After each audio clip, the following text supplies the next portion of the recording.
Queridos parceiros de todas as semanas, sejam bem-vindos a mais um show do agronegócio. Sim, um show de profissionalismo e produtividade, do campo ao prato. Preparados? Então confira os principais assuntos de hoje. Os segredos de uma cachaça realmente especial. Projeto em Minas promove a criação de abelhas sem ferrão. Um suporte importante para pequenos produtores de leite. E a beleza e sabor da exótica atemoia. Começa agora o programa Revista Rural, a sua revista eletrônica do agronegócio.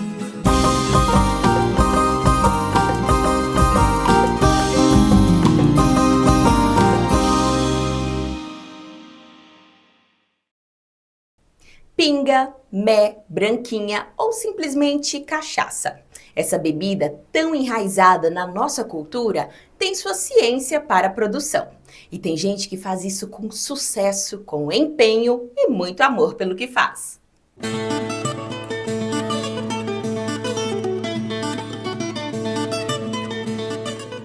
Do plantio das mudas até chegar ao ponto de colheita, a produção da cana-de-açúcar leva cerca de 12 meses. E dentre os diversos pontos para se acertar nesse período, a escolha da cultivar é o primeiro e um dos mais importantes passos que se tem. A cana que melhor está funcionando aqui no meu alambique é a 867515.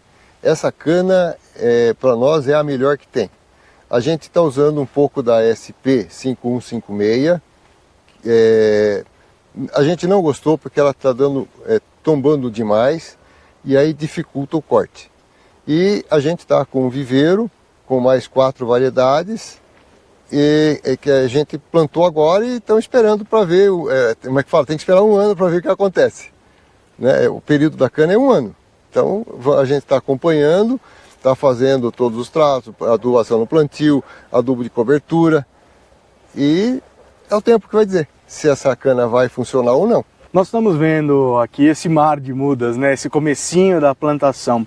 Quais são os principais cuidados de manejo e também da saúde da plantação que vocês têm nessa primeira fase? Para nós, o importante é o solo bem preparado. A gente não usa nenhum inseticida no canavial, nenhum, tá? Então a gente faz parte de que você vai plantar uma muda sadia e que esse canavial vai ser sadio. Se aparecer alguma praga no meio disso aí, então a gente vai chamar o Fernando aí, o agrônomo, para ver se vai ter que usar. Mas a gente aqui nunca precisou de usar nenhum tipo de inseticida no canavial. Isso dá a impressão de que é preciso, além, claro, de todo esse cuidado do dia a dia, uma certa resiliência e paciência por parte do produtor. É nessa linha? A gente precisa acreditar naquilo que está fazendo. Se você não acreditar no teu serviço, então você desiste. Tá? Então a gente planta sempre com a certeza de que vai colher. Pode ocorrer algum imprevisto? Pode, né? Mas a gente tem certeza que vai conseguir ter sucesso. Então essa quadra mesmo que você está vendo aqui está tudo muito bonita hoje. Mas antes dessa cana, eu tinha plantado feijão aqui. Aí a gente teve uma chuva excessivamente forte, que inclusive na cidade lá de Itupeva, alagou várias ruas, alagou comércio. E aqui fez um monte de sulcos no meio da plantação que estourou tudo, né? O feijão foi parar lá na barroca, coitado, né? Aí a gente veio com as máquinas, arou, gradeou, veio com a lâmina, tapou os buracos que fez e arou e plantou. Agora está tudo bonito de novo. Mas aquela história, você tem que investir, tem que correr atrás e tentar solucionar os problemas. Vocês fazem rotação de cultura bastante aqui? Faz. Toda vez que eu tiro a cana, eu uso o feijão, ou eu compro a semente da crotalária. Muitas vezes a gente planta o milho, e o milho a gente não colhe. A gente passa a roçadeira e a área incorpora tudo ao solo. A terra bem adubada segue como fator decisivo para que as mudas cresçam saudáveis e produtivas. Além disso, estar atento às possíveis pragas e doenças que atacam o canavial se torna uma rotina importante para o produtor. O adubo principal que eu uso aqui é o orgânico. O adubo orgânico, depois que eu passei a utilizar, os meus canaviais estão dando mais cortes. Vamos supor, todo mundo tira 4, 5 cortes. Eu tenho quadro que eu tiro 8, 9. Então, e com uma boa produtividade, né? A gente chega aí a 100 toneladas hectare brincando. Depois de colhida, a cana segue seu rumo até virar cachaça. E a área de moagem é a primeira etapa desse caminho. Nessa etapa, a cana é colocada na esteira, ela passa primeiramente pelo picador, que ele vai, na verdade é o desfibrador, né? Ele vai desfibrar a cana, vai virar uma cabeleira. Isso para quê? Para expor as células de açúcar, né? Deixar o material mais fácil de ser processado na moenda. E aí na moenda, sim, eu vou fazer a extração do caldo. Uma vez extraído o caldo, ele passa, é direcionado por uma calha para a peneira, onde é removido os bagacilhos, né? O bagaço mais grosso, o bagaço mais fino. Então a gente faz a diluição, ela passa pelo decantador e segue por uma tubulação até a sala de fermentação.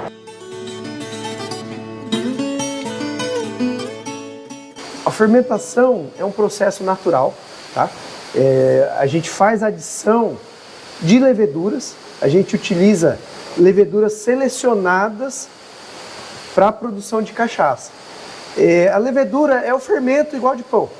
A diferença é que é uma linhagem, uma raça, né, vulgarmente aí falando, específica para cachaça. A diferença aqui do pão para cachaça, né?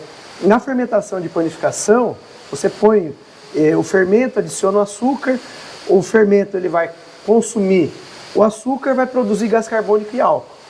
O gás carbônico é o que faz o pão crescer. Aqui no caso o que a gente quer é o álcool.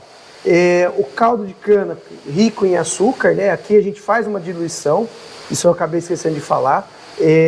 A parte da moagem, a gente faz a diluição do caldo, ajusta a concentração de açúcares para 16%, a cana vem de 20 a 22%, só que muito açúcar acaba afetando a fermentação.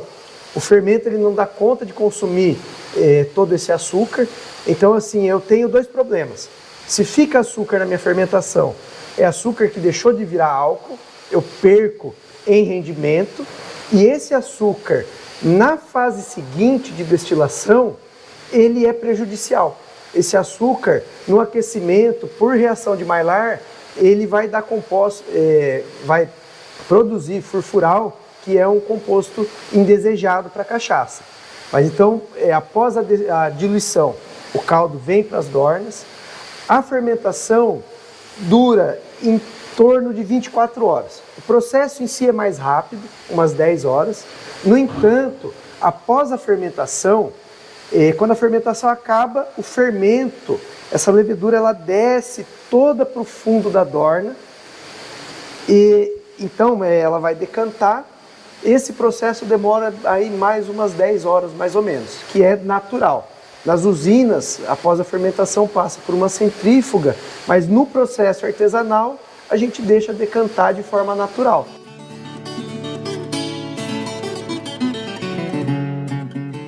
Um dia depois, então, que o caldo da cana fica lá na área de fermentação, ele vem aqui para a destilaria. É aqui que a mágica acontece, né, Fernando? Exatamente. O alambique nada mais é que uma panelona de pressão gigante, tá? Isso daqui é uma panela que a gente vai aquecer o vinho da cana, o caldo da cana fermentado. O aquecimento não é feito por fogo direto, a gente utiliza vapor da caldeira. Então a gente queima na caldeira, gera o vapor que vem por essa tubulação de ferro, ela entra aqui no alambique, aqui dentro a gente tem um aquecedor, ele vai trocar calor com o caldo de cana fermentado, vai ferver, o vapor da fervura é a cachaça. Ela vai subir aqui pela coluna, né? Passa pela longa e vem aqui para a serpentina. Na serpentina, aqui é um condensador. Entra água fria por baixo e ela vai saindo quente por cima. O vapor, ele condensa e vai sair a cachaça. A cachaça, nós dividimos ela em 3 partes. A primeira que sai é a cabeça. A cabeça, ela tem uma concentração alta em compostos mais voláteis que são indesejados numa bebida de qualidade. Eu tenho uma concentração maior de metanol, acetona, aldeído. Essa parte a gente tira. A cabeça, ela corresponde a 1% do volume da panela. Então, no caso aqui de 2.000 litros, 20 litros é a cabeça. É a primeira que sai. Começa saindo, a gente tira aqui por esse registro. Eu tiro até encher esse balde. Encher o balde, eu fecho esse registro, abro esse outro aqui e aí já vai sair a cachaça, o coração aqui na caixa.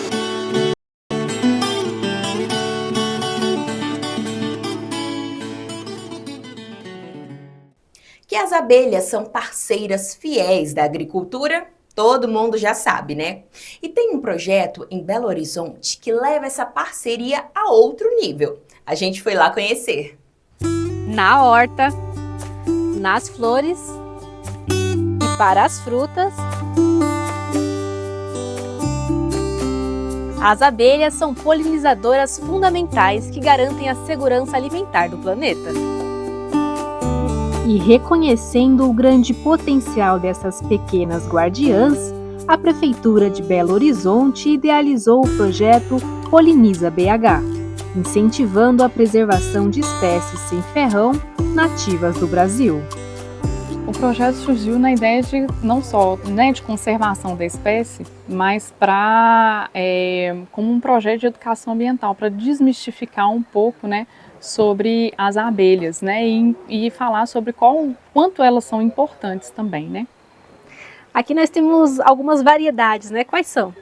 Aqui a gente tem a mandaçaia, a gente tem a uruçu amarela, a mirim preguiça, marmelada e algumas outras, Jataí, por exemplo, e algumas outras. Todas elas produzem mel, porém não são as indicadas para quem quer comercializar o mel, Isso. Aqui o papel delas basicamente é só de conservação mesmo da espécie, no caso aqui no nosso projeto Poliniza BH. Porque elas não produzem uma quantidade muito grande de mel.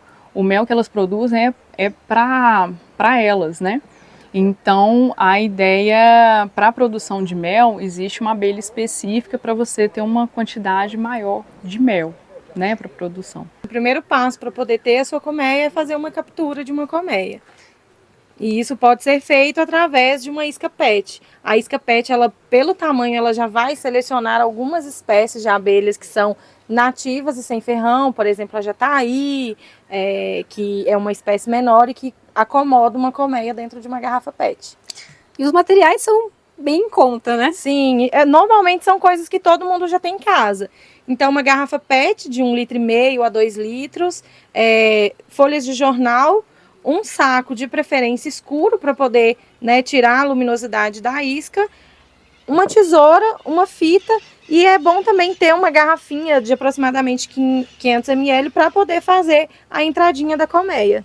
Eu acho que a coisa mais específica que é necessário para fazer essa isca PET é o atrativo da abelha, que é possível comprar esse atrativo, mas para quem já tem alguma colmeia e tudo, também é possível fazer através da cera de abelhas, própolis, geoprópolis e álcool de cereais. Com os materiais em mãos.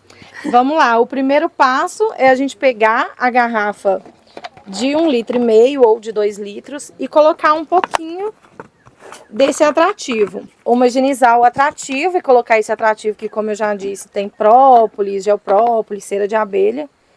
É bem pouquinho, a gente coloca uma quantidade bem pequena, simplesmente para deixar essa garrafa suja com esse atrativo. Esse atrativo vai facilitar com que a abelha reconheça isso aqui como um lugar ideal para ela poder fazer a colmeia. Então, espalha bastante esse atrativo para a garrafa ficar toda suja. E o ideal é que não fique líquido aqui dentro, que você consiga espalhar todo esse líquido na garrafa e, se caso sobrar alguma coisa aqui, tirar o excesso desse líquido que ficar aqui dentro. E o que atrai é o cheiro, né? Porque é bem forte. É, o cheiro. Aqui a gente consegue sentir bastante esse cheirinho de própolis, né, da abelha.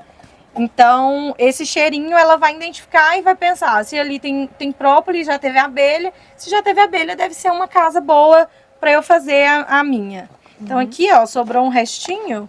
O ideal é que retire esse restinho para não ficar úmido, né? É muito úmido aqui dentro. Após isso, a gente pega essa partezinha, o bico, né, de uma garrafa de 500 ml e mede mais ou menos aqui uns 3, 4 dedos da tampa da garrafa maior para fazer um furinho onde a gente vai encaixar essa garrafinha. A gente pode pegar uma tesoura aqui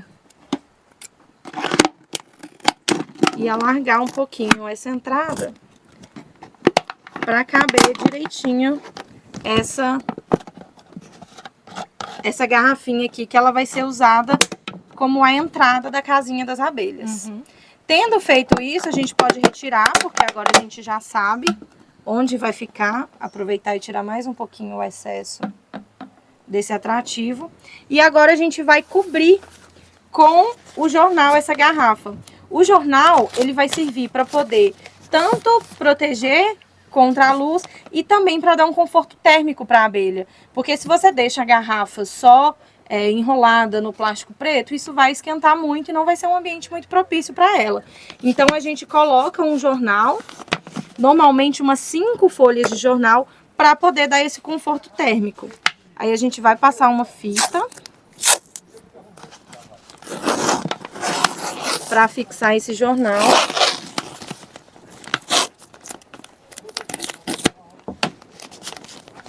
Aproveita que colocou o jornal, já acha onde fez o furo da entrada para também já fazer o furinho aqui da entrada para facilitar o processo na hora que for colocar a tampinha.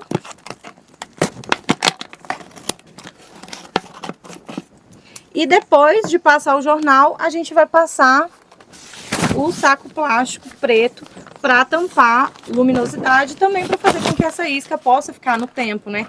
Porque a gente vai colocar essa isca ou pendurada numa árvore, ou num lugar, num poste.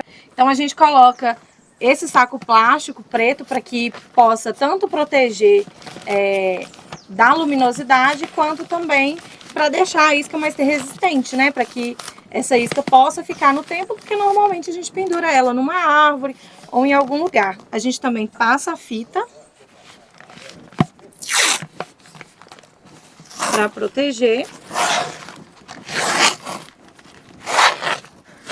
Em cima fecha também? Aqui em cima, o ideal é você fazer como se fosse um telhadinho, para que, se caso a água bata, ela vai escorrer. Então a gente faz um telhadinho, passa também a fita, e aqui embaixo também a gente passa a fita para fechar bem aqui.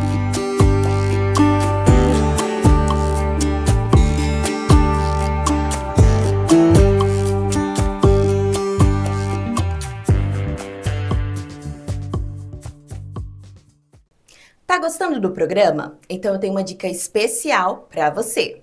Acesse nosso canal no YouTube. Lá você vai assistir um programa ainda maior, com mais reportagens e muito mais informação. E lá você pode também assistir todos os programas anteriores a hora que quiser. Bom, né? Pois é, queremos você sempre bem informado e junto com a gente.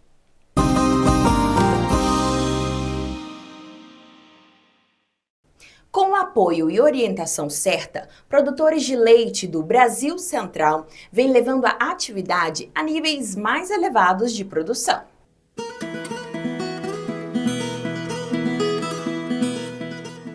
dando capacitação técnica e levando conhecimento para os pecuaristas há mais de 20 anos.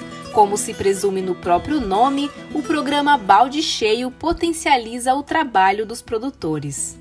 Essa capacitação dos pecuaristas, ela é feita por intermédio de agentes de ATER, de assistência técnica e extensão rural, treinados, ou consultores treinados na metodologia do balde cheio da Embrapa.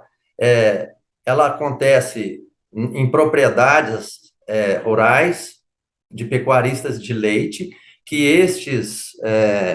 estes técnicos assistem, né? Dentre as propriedades que eles assistem, eles escolhem uma determinada propriedade. Esse produtor também, lógico, demanda, né, o interesse de participar daquela metodologia, e à medida que o técnico vai sendo treinado pelos instrutores da Embrapa nesta propriedade, aquele produtor daquela propriedade também vai sendo capacitado, né? Ele vai ser capacitado em gestão da propriedade, ele vai ser capacitado em correção de solo, fertilização do solo das áreas que ele produz as forrageiras para alimentação do rebanho bovino leiteiro, né? Ele vai ser orientado e vai ser capacitado com relação ao arranjo desse rebanho, né? A estrutura desse rebanho para que dê maior rentabilidade para ele, e o técnico também vai aprendendo tudo isso junto com o produtor. Com persistência e apoio da Embrapa, desde 2018, os pecuaristas do Tocantins e Sudeste do Pará transformam as particularidades de cada região em oportunidades para ter uma produção com qualidade e lucratividade. Essa região tem várias particularidades, né? É uma região incipiente na cadeia do leite, certo? É uma região de ainda população baixa, né, no Tocantins e no Sudeste do Pará, e também de PIB, né, de renda per capita baixa, né? Então o consumo de derivados lácteos ele não é tão alto, né, por pessoa. A outra particularidade também é com relação à dimensão geográfica. Ela é uma região muito grande, né, em que são poucos municípios, e a logística é desfavorável devido a ter, assim, grandes distâncias a serem percorridas entre o produtor e a indústria do leite, e dessa indústria do leite para a comercialização do derivado lácteo que ela processa. Com o suporte necessário, proprietários como o Anísio visualizam o potencial de crescimento de mercado na região. Nós temos um mercado de Palmas que consome, acho que quase 30 mil litros de leite, produz 5 mil litros. Então, nós estamos aí, 25 mil litros de leite está vindo de fora. Olha o tamanho desse mercado que tem para a gente ganhar, né? Então, tem espaço para todo mundo. Então, a gente não tem o vizinho como concorrente, nós temos como parceiro. E a renda do dono é o leite, a vaca produzindo mais, obviamente, vai sobrar mais um pouquinho de receita para a gente investir e, se possível, na frente a gente fazer um passeio. Durante as visitas técnicas, mudanças são propostas e a metodologia atende às necessidades de cada propriedade rural assistida. A gente está otimizando mais a questão do uso das pastagens. Desde o manejo, no caso, aproveitar melhor cada piquete com a rotatividade dos animais, fornecer um alimento mais de qualidade, uma pastagem de maior qualidade para as vacas, né, de maior produção. A questão da distribuição de bebedouros fáceis de trabalhar, fáceis de ser limpados. Então, a gente não tinha isso, né, bem distribuído na propriedade. A gente vê que isso faz a diferença na hora de produzir o leite.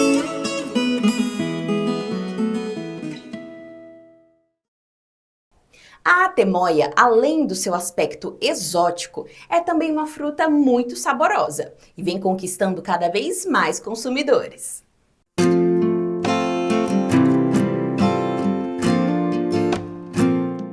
Verdinha por fora e doce por dentro. Estas são as características principais da atemoia, fruta altamente nutritiva que, além de ser muito boa, faz bem à saúde. Mas você sabia que ela é um híbrido?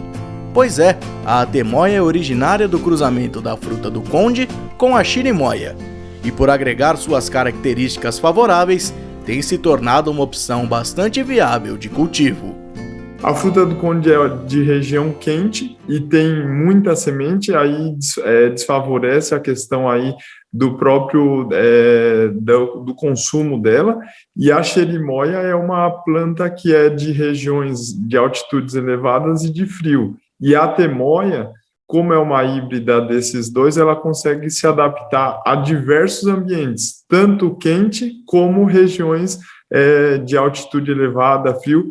Então, o que confere a ela essa capacidade de produção boa em diversos ambientes de produção. O período de colheita da fruta depende da região. Seja em altitudes baixas ou elevadas, o produtor consegue estender a produção de acordo com as podas sequenciais realizadas.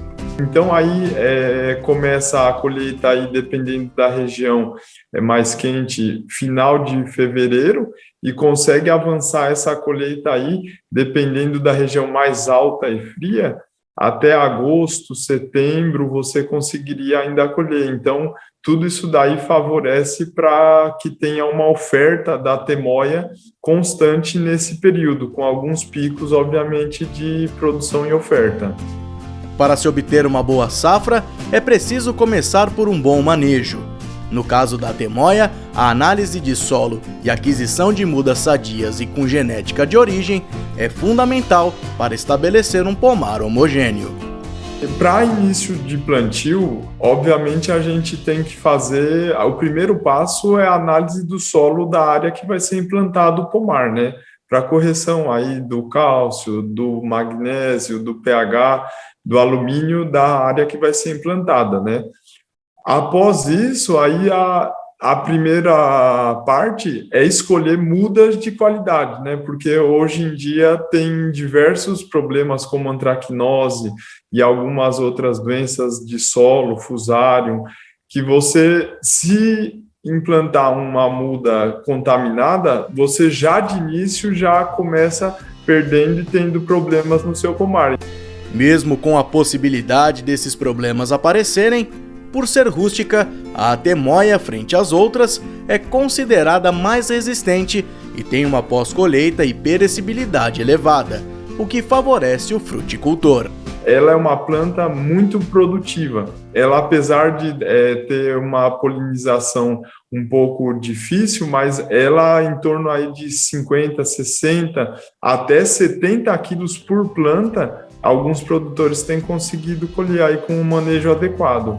Por falar em quem produz, Marcos comenta que esse é um cultivo bastante indicado aos pequenos produtores, pelo fato da cultura não precisar de grandes áreas e ter retorno financeiro garantido. Hoje, para 1 hectare, o espaçamento é 6x4, em geral, que os produtores utilizam, né? Daria aí uma média de 420, 416 plantas por hectare. De muda, ele ficaria em torno de 5, 6 mil reais, né? Agora, aí a questão da correção e tudo chega a, dependendo dos valores de fertilizante, tudo em torno de uns 15, 20 mil reais por hectare para a implantação. O produtor vai iniciar a colheita aí, comercial a partir do 5º ano, mas no 3º ano você já começa uma colheita de algumas frutas e já consegue ter o retorno financeiro para algumas despesas dentro do pomar.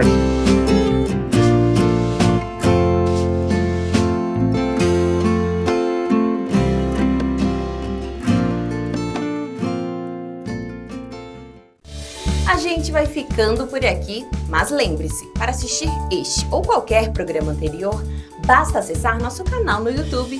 Fiquem com Deus e até semana que vem!